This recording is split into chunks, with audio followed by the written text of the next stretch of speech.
One thing I've started doing with my mugs is after I do this, it's not a pull, just kind of compressing between my palm and my finger to stand the wall up a little bit. I'm gonna just pinch a little bit of the clay,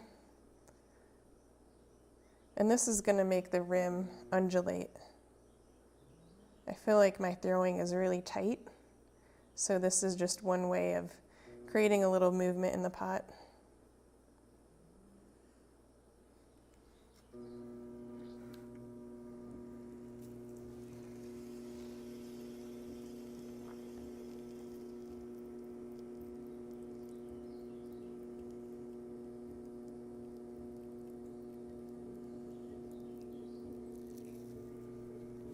It's pretty subtle, the rim. Okay, once this mug is a nice leather hard, I'm gonna hand trim it and then put a handle on it.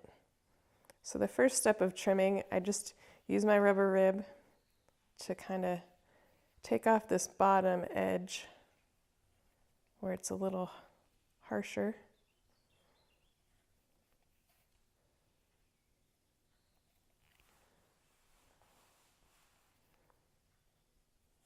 And then I just scoop out some clay with the trim tool.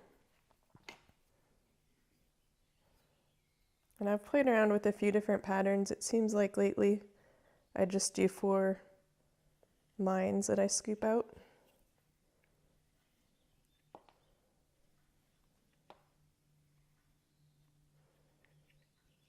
And then to get a nice rounded edge around the foot, I just really quickly roll it around. And then I'll use my sponge to soften up that edge. And oftentimes I'll put just a little fingerprint, just adds a little movement to the foot, kind of takes your eye around the pot. And now it's ready for a handle.